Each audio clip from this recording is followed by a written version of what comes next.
ዋትስአፕ ሻምፕ እንዴት ናችሁ? ውድ የተወደዳችሁ የክለባችን የትልቁ የገናናው የሻምፒዮኑ ቤተሰቦች በሙሉ ዛሬ የተለያዩ የአርሰናል የዝውውር መረጃዎችን ይዘን መተናል። እናንተ ደግሞ ቻናሉን ሰብስክራይብ በማድረግ ቪዲዮን እስከ መጨረሻው ድረስ በመከታተል ቪዲዮ ላይክ በማድረግ አብሮነታችሁን አሳዩን ስንል በተናን ጠይቃችኋለን። በተለይም ደግሞ ውድ አድማጭ ተመልካቾቻችን የአርሰናል ቤተሰቦች በሙሉ ይህንን ቪዲዮ ስንጀምር ሁላችንም ላይክ አድርገን እንጀምር ስንል በተናን ጠይቃችኋለን። ምክንያቱም ደግሞ ብዙ ይህንን ቪዲዮ ላይክ ቁጥር ዩቲዩብ ለብዙ ሪከመንድ ያደርጋል ይሄንን ቪዲዮ። ስለዚህም ውድ ተመልካቾቻችን ይሄንን ቪዲዮ ስንጀምር ላይክ አድርገን እንጀምር ስንል በትናንት ጠይቃችኋለን። እንደማትሳፍሩን እናምናለን። የመጀመሪያ መረጃችን የሚሆነው ክሪስቲያን ኖርጋርድ ነው። የለንደኑ ክለብ ክሪስታል ፓላስ ዴንማርካዊውን የአርሰናል አማካኝ ክሪስቲያን ኖርጋርድን ለማስፈረም ከፍተኛ ፍላጎት አሳይቷል። ኤክስትራ ብላዴት እንዲሁም ደግሞ የተለያዩ የዴንማርክ ጋዜጦች እንዳስነበቡት ከሆነ ኖርጋርድ ባለፈው የውድድር ዓመት በአርቴታ ስር የመጫወት እድል በጣም አነስተኛ በመሆኑ የወደፊት ቆይታው አስተማማኝ አይደለም። አርሰናል ጥያቄዎችን ለማዳመጥ ዝግጁ ቢሆንም ኖርጋርድ ግን ስለ ወደፊት ህይወቱ እስካሁን የመጨረሻ ውሳኔ አልሰጠም የሚል መረጃ ነው እንግዲህ የዴንማርክ ጋዜጠኞች እያስነበቡን የሚገኙት። ክሪስታል ፓላስ ከፍተኛ የሆነ ፍላጎት አለው በተጫዋቹ ላይ። አያክስም ከፍተኛ ፍላጎት እንዳለው አሁንም ድረስ እየተዘገቡ ይገኛሉ። ከወደ ስፔንም ከፍተኛ የሆነ ፍላጎት እንዳለ የተለያዩ መረጃዎች ይወጡ ይገኛሉ። ነገር ግን ተጫዋቹ በአርሰናል ቤት ይቀጥል አሊያም ደግሞ በፕሪሚየር ሊግ ይቀጥል አሊያም ወደ ሌላ ሀገር እያምራ ወደ ሌላ ሀጉር እያምራ ራሱ የሚባለው ጉዳይ እስካሁን ድረስ አልወሰነም። ምክንያቱም ደግሞ ከወደ ሳውዲ ከፍተኛ የሆነ ፍላጎት አለ፣ እንዲሁም ደግሞ ከወደ አሜሪካም ከፍተኛ የሆነ ፍላጎት አለ በተጫዋቹን የተመለከተ ማለት ነው። ነገር ግን ተጫዋቹ ሞስት ፕሮባብሊ በለንደን የሚቆይበት እድል እጅግ በጣም ሰፊ እንደሆነ በተለያዩ ፕሮግራሞች ላይ እንዳሳወቅኳችሁ ይታወቃል። ምክንያቱም ደግሞ በቤተሰብ ምክንያቱም የለንደን ህይወት ሚስቱም እንዲሁም ደግሞ ልጆቹ እጅግ በጣም እንደተመቻቸው ነው የተለያዩ መረጃዎች ይወጡ የሚገኙት። ቀጣይ መረጃችን የሚሆነው ደግሞ ጋብርኤል ሄሱስ ነው። አርሰናል የዝውውር መስኮቱ ከመዘጋቱ በፊት ብራዚላዊውን አጥቂ ጋብርኤል ሄሱስን በቋሚነት ለመሸጥ በንቃት እየሰራ ይገኛል። ክለቡ ለጄሱስ 20 ሚሊዮን ፓውንድ አካባቢ የሚደርስ የዝውውር ጥያቄ ካገኘ ለመልቀቅ ሙሉ በሙሉ ፍቃደኛ ነው። የጣሊያኑ ክለብ ኤሲ ሚላን ተጫዋቹን ለማግኘት ቀዳሚነቱን የያዘ ሲሆን ዩቬንቱስ እና አትሌቲኮ ማድሪድም ስለ ተጫዋቹ ሁኔታ መረጃዎችን ጠይቋል የሚል መረጃ ቲምቶክ እያስነበበን ይገኛል። ጋብርኤል ሄሱስ በክረምቱ የዝውውር መስኮት ከአርሰናል ቤት ለመልቀቅ ፍቃደኛ እንደሆነ የተለያዩ መረጃዎች ይወጡ ይገኛሉ። ከወደ ሳውዲም የተለያዩ ጥያቄዎች እየመጡ ይገኛሉ። ነገር ግን አርሰናል ከ20 ሚሊዮን ፓውንድ በታች ለመሸጥ ምንም አይነት ፍላጎት እንደሌለው ነው የተለያዩ መረጃዎች ይወጡ የሚገኙት። እሱ ብቻ አይደለም፣ በውሰትም ይህንን ተጫዋች ለመልቀቅ ፍቃደኛ እንዳልሆነ ነው የተለያዩ የመረጃ ምንጮች እየዘገቡ የሚገኙት። ተጫዋቹ እንግዲህ እንደነገርኳችሁ ከኤሲ ሚላን፣ ከዩቬንቱስ፣ ከአትሌቲኮ ማድሪድ የተለያዩ ፍላጎቶች ቢኖሩም እንዲሁም ደግሞ ከወደ ሳውዲ ቢኖሩም እንዲሁም ደግሞ ከሀገሩ ብራዚልም የተለያዩ ቲሞች የናስፈረም ጥያቄ እያቀረቡለት እንዳለም ነው የተለያዩ መረጃዎች ይወጡ የሚገኙት። እሱም ብቻ አይደለም፣ በፕሪሚየር ሊግ ያሉ የተለያዩ ቲሞች ተጫዋቹን በጥብቅ እንደሚፈልጉት ነው መረጃዎች ይወጡ የሚገኙት። ቀጣዩ መረጃችን የሚሆነው ደግሞ ክሪስቶስ ፖሊስ አሊያም ደግሞ ክሪስቶስ ዞሊስ ነው። ግሪካዊ የክንፍ አጥቂ ክሪስቶስ ወደ ኤምሬት ለመዞር ያለውን ከፍተኛ ጉጉትና ፍላጎት ለአርሰናል አስተዳደር በይፋ አስታውቋል። በዚህ ምክንያት አርሰናልና በክለብ ብሩዥ መካከል የሚደረገው ድርድር በሚቀጥሉት ቀናት ፍጥነት ያገኛል ተብሎ ይጠበቃል። ዝውውሩ እንደ አከፋፈል ሂደቱ ሁኔታ ከ30 ሚሊዮን ፓውንድ እስከ 35 ሚሊዮን ፓውንድ ባለው የገንዘብ መጠን ያበቃል ተብሎ የሚጠበቅ ሲሆን ክሪስቶስ መምጣት አርሰናል ለሞርጋን ሮጀርስ ባለው ፍላጎት ላይ ምንም አይነት ተጽዕኖ አይኖረውም የሚል መረጃ ቤን ጃኮብስ፣ ቶክ ስፖርት እንዲሁም ደግሞ ፋብሪዚዮ ሮማኖ በተለያዩ የመረጃ ጊዜ እያስነበቡን ይገኛሉ። እንግዲህ ተጫዋቹ በክረምቱ የዝውውር መስኮት ወደ አርሰናል የመጣበት እድል እጅግ በጣም እየሰፋ ይገኛል። ቀን ወደ ቀን እየቀረበ ይገኛል። በቅርቡ እንግዲህ ሂርዊጎ የሚለውን ድምፅ እንሰማለን ተብሎ ይጠበቃል ከፋብሪዚዮ ሮማኖ። እንዲሁም ደግሞ ተጫዋቹ ወደ አርሰናል የሚመጣበት ቀን እጅግ በጣም እየቀረበ ይመስላል። በተለይም ደግሞ እንደነ ዶርትመንድ ከወደ ጣሊያን እንደነ ኢንተር ሚላን ያሉ ትላልቅ ቲሞች የናስፈረም ጥያቄ አቅርበውለት ነበር እንግዲህ ክሪስቶስን። ነገር ግን ተጫዋቹ ፍጹም ነው ውድቅ ያደረገው። ምንም ቢፈጠር ምንም አርሰናልን አልተውም፣ ለአርሰናል ቃሌን ሰጥቻለሁ፣ ከዚህ በኋላ ምንም ቢመጣ ለሌላ ቲም አልፈርምም፣ አርሰናልን ብቻ ነው የምፈልገው እያለ ይገኛል ክሪስቶስ ዞሊስ አሊያም ክሪስቶስ ፖሊስ ማለት ነው። ሌላኛው መረጃችን የሚሆነው ደግሞ ሁሊያን አልቫሬዝ ነው።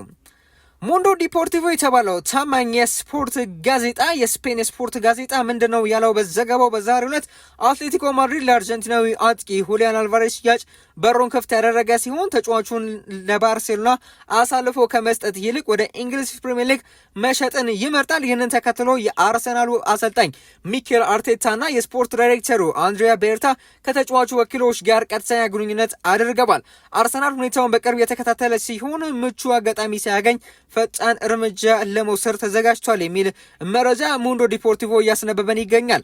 ቶክ ስፖርት የተባለው የመረጃ ምንጭ ደግሞ አርሰናል ለአልቫሬዝ በሚደረገው የመጀመሪያ ድርድር ላይ ስዊድናዊውን አጥቂ ቪክተር ኮሬስን በመለወጫነት ወይም በስዋፕ ዲል ለመጠቀም መወያየቱ ተሰምቷል። አትሌቲኮ ማድሪድ ለቪክተር ዮኮሬስ አድናቆት አለው የሚል መረጃ ነው እንግዲህ ቶክ ስፖርት እያስነበበን የሚገኘው። ፉትቦል ትራንስፈር በስቲቭ አማካኝነት ደግሞ ለአርሰናል ቅርብ የተባለ የመረጃ ምንጭ ነው። እንግዲህ በሰጠው መረጃ መሰረት ደግሞ ከላይ የወጣው የልውውጥ ወሬ ፍጹም ስህተት መሆኑን አረጋግጧል። እንግዲህ ለአርሰናል ቅርብ የተባለ የመረጃ ምንጭ ነው ስቲቭ እንግዲህ የተባለው ታውቁታላችሁ ብዬ አስባለሁ። የቶክ ስፖርትን መረጃ ፍጹም ውሸት ነው የሚል ፍጹም ስህተት ነው የሚል መረጃ ነው እንግዲህ አያይዞ ይዞ እየወጣ የሚገኘው። ዮኮሬስ የአርቴታ የረጅም ጊዜ እቅድ ቁልፍ አካል ነው። እሱም በተመለከተ ምንም አይነት የልውውጥ ድርድር እየተደረገ አይደለም። ክለቡ ወደፊት ሌላ አጥቂ የሚፈልግ ከሆነም ከዮኮሬስ ጋር አብሮ ሊያድግ የሚችል ወጣት አጥቂ ላይ ትኩረት ያደርጋል እንጂ ዮኮሬስን ለመልቀቅ አያስብም የሚል መረጃ ደግሞ እንግዲህ በፉትቦል ትራንስፈር አማካኝነት ስቲቭ እያስነበበን ይገኛል። ለአርሰናል በጣም ቅርብ የተባለ መረጃ ምንጭ ነው ወይም ጋዜጠኛ ነው ማለት እንችላለን ስቲቭን። እንግዲህ ሙንዶ ዲፖርቲቮ ያለው መረጃ ልክ ነው። ነገር ግን ቶክ ስፖርት ያወጡት ለቪክቶር ዮኮሬስ ልውውጥ በዩሊያን አልቫሬስ ልውውጥ ግን ፍጹም ሐሰት እንደሆነ ነው እንግዲህ ስቲቭ እያስነበበን የሚገኘው። እስቲ እናንተስ ምን ታስባላችሁ? ቪክቶር ዮኮሬስን ብንቀያየር የተሻለ ነው ብላችሁ ታስባላችሁ ወይስ ደግሞ ፍጹም ማይሆን ነገር ነው ብላችሁ ታስባላችሁ? ያው ከውለታ አንጻር ሳይሆን ቪክቶር ዮኮሬስ ውለታው አለብን ብለን በማሰብ ሳይሆን ማንቸስተር ዩናይትድ እየጠየቁት በርካታ ሚሊዮን ፓውንድ ለስፖርቲንግ ሊዝበን ለመስማማት ለመክፈል ተስማምተው ከእንደገና ደግሞ ለተጫዋቹ ሳምንታዊ ደሞዙን አርሰናል ካቀረበለት በጣም እጅግ በጣም ላቅ ያለ ደሞዙን አቅርበውለት እንዲሁም ደግሞ ቋሚ መሆኑን አረጋግጠውለት እናምጣ እያሉት ቼልሲ፣ ማንቸስተር ዩናይትድ ውድቅ አድርጎ ወደ አርሰናል እንደመጣ ይታወቃል። ይህ ተጫዋች እንግዲህ በዛ ምክንያት ውለታውን አሰባችሁ ሳይሆን ኖርማሊ በቃ የተጫዋች በዩሊያን አልቫሬዝ ቢቀየር የተሻለ ነው ብላችሁ ታስባላችሁ ወይ? እስቲ በኮሜንት ላይ ብታሳውቁኝ እጅግ ደስ ይለኛል። ቀጣይ መረጃችን የሚሆነው ደግሞ ብራድሊ ባርኮላ እና አንድሪያ ባርቲሽቪሊ ነው። ሳሚ ሞክቤል የተባለው የቢቢሲ ጋዜጠኛ ፕላስ ደግሞ የእንግሊዝ ፕሪሚየር ሊግ ሻምፒዮን የሆነው የክለባችን አርሰናል በጣም ቅርብ የተባለው የመረጃ ምንጭ ምንድን ነው ያለው? አርሰናል ለሞርጋን ሮጀርስ የሚደረገው ጥረት የማይሳካ ከሆነ የፒኤስጂውን የክንፍ አጥቂ ብራድሊ ባርኮላ እንደ ዋና አማራጭነት ወስዶታል። በሌላ በኩል ክለቡ የ17 ዓመቱን ጆርጂያዊ ታዳጊ አንድሪያ ባርቲሽቪሊ ለማግኘት ያለው ፍላጎት አሳድጓል። የስካውት ባለሙያው ማውሪዚዮ ሚሼሊ ታዳጊውን ባለፈው ሳምንት በሻምፒዮንስ ሊግ ማጣሪያ ጨዋታ ላይ በአካል ተገኝቶ ተመልክቶታል የሚል መረጃ ነው እንግዲህ ሳሚ ሞክቤል ቢቢሲ ያስነበበን የሚገኘው። እንግዲህ አሁን ላይ አርሰናል ሞርጋን ሮጀርስን በጥብቅ ነው የፈለገ የሚገኘው። ነገር ግን የማይሆን ከሆነ ኦልተርኔቲቭ ኦፕሽን ብሎ የያዘው ብራድሊ ባርኮላ እንደሆነ ነው። እኔ በግሌ ግን ከባርኮላ ይልቅ ሌላ ተጫዋች ሁላ ቢመጣ እኔ ደስተኛ ነኝ። ምክንያቱም ደግሞ እያሳየ የሚገኘው ብቃት ለእኔ ለአርሰናል ይመጥናል ብዬ አላስብም። የዋጋው ውድነት ፕላስ ደግሞ በፕሪሚየር ሊግ ልምድ አለመኖሩ ከእንደገና ደግሞ ያጨውት ስታይሉ ሌሎች የተሻለ ተጫዋች እንዳለ አምናለሁ። ስለዚህም ሌላ የተሻለ ተጫዋች መጣ ይቻላል ብዬ አስባለሁ። እኔ የግሌ ሀሳቤ ነው ይሄ። እስቲ እናንተን ሀሳብ አስተያየት በኮሜንት ላይ ታሳውቁኝ ደስ ይለኛል። እንግዲህ ስለ ክንፍ መስመር ካነሳን አይቀር ኮቶፍ ሴድ ያስነብበን መረጃ አለ በዛሬው ዕለት። በተለያዩ ጊዜያቶችም ይህን መረጃ ይዤላችሁ መጥቻለሁ። ነገር ግን በዛሬው ዕለት ኮቶፍ ሴድ አንድ አዲስ መረጃ ስለ አንቶኒዮ ኑሳ ይዞ መውጣት ችሏል። እሱ ምንድን ነው? አርሰናል አርቢ ሌፕዚጉ የ21 ዓመት የኖርዌይ ክንፍ አጥቂ አንቶኒዮ ኑሳ የመጀመሪያ ይፋዊ የ40 ሚሊዮን ዩሮ የዝውውር ጥያቄ ለማቅረብ እየተዘጋጀ እንደሆነ ኮቶፍ ሴድ እያስነበበን ይገኛል። ሌፕዚግ ከተጫዋቹ ለመለየት ቢያንስ 60 ሚሊዮን ዩሮ የሚፈልግ ሲሆን ኒውካስልና ዩቬንቱስም የተጫዋቹ ሁኔታ በንቃት እየተከታተሉ ይገኛሉ የሚል መረጃ ነው ኮቶፍ ሴድ እያስነበበን የሚገኘው። በተለይም ደግሞ የዓለም ዋንጫ የተጫዋቾችን ዋጋ በጣም እያስወደደ ይገኛል። እንግዲህ አንቶኒዮ ኑሳ ከ40 ሚሊዮን ዩሮ 50 ሚሊዮን ዩሮ ከዛ 60 ሚሊዮን ዩሮ አሁን እንግዲህ ገብቷል። እንግዲህ መውደቃቸውን ተከትሎ እንግዲህ ከዚህ በላይ ይጨምራል ተብሎ አይጠበቅም። ነገር ግን የተለያዩ ክለቦች እሱን የሚፈልጉት ከሆነ ደግሞ ከዚህ የበለጠ ዋጋው ሊጨምር ይችላል። እንግዲህ ከኒውካስል ዩናይትድ እና ከዩቬንቱስ በተጨማሪ እንግዲህ ቶተናምም ተጫዋቹ እንደሚፈልገው ነው የተለያዩ መረጃዎች ይወጡ የሚገኙት። እናንተስ ምን ታስባላችሁ ስለ አንቶኒዮ ኑሳ ወይስ ብራድሊ ባርኮላ? እስቲ ለእናንተ የትኛው ይሻላል? ከዋጋም አንጻር ከተለያዩ ነገሮች አንጻር ለአርሰናል ይሻላል ብላችሁ ታስባላችሁ? በኮሜንት ላይ ብታሳውቁኝ እጅግ ደስ ይለኛል። ቀጣዩ መረጃችን የሚሆነው ሞርጋን ሮጀርስ ነው።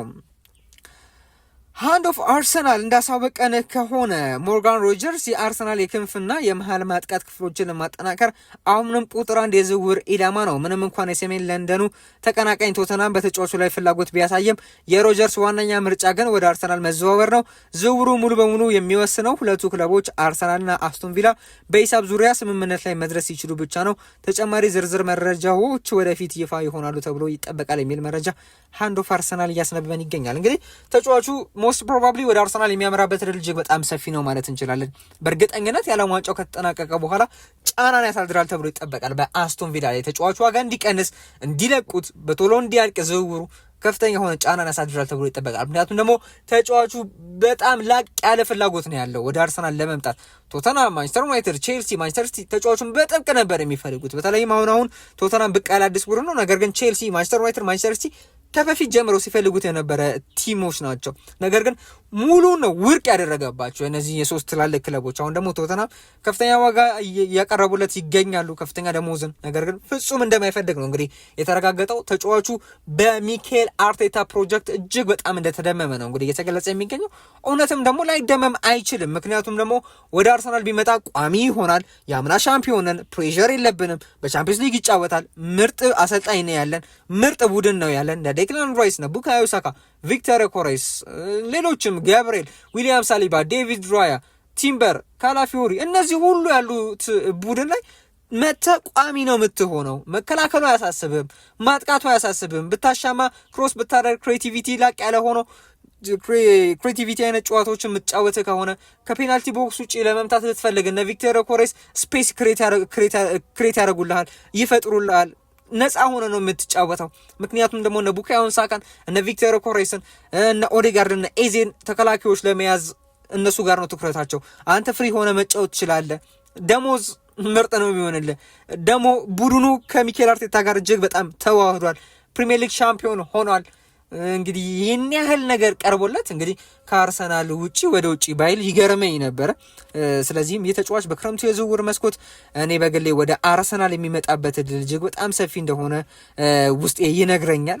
እንግዲህ በሚቀጥለው ውድድር ዘመን ይህ ተጫዋች ለአርሰናል ከፈረመ ተጫዋቹ ብቻ አይደለም ተጠቃሚ የሚሆነው፣ አርሰናል ተጠቃሚ ይሆናል ብዬ አስባለሁ። ምክንያቱም ደግሞ ቨርሳታይል ተጫዋች ነው። መሀል ሜዳ ከፈለግነው መሀል ሜዳ ላይ ይገኝልናል፣ በክንፍ ከፈለግነው ክንፍ ላይ ይገኝልናል። በተለይም ደግሞ ባለፈው ውድድር ዘመን ከቀኝ ይልቅ በግራው ነበር ስንጎዳ የነበረው አልነበር።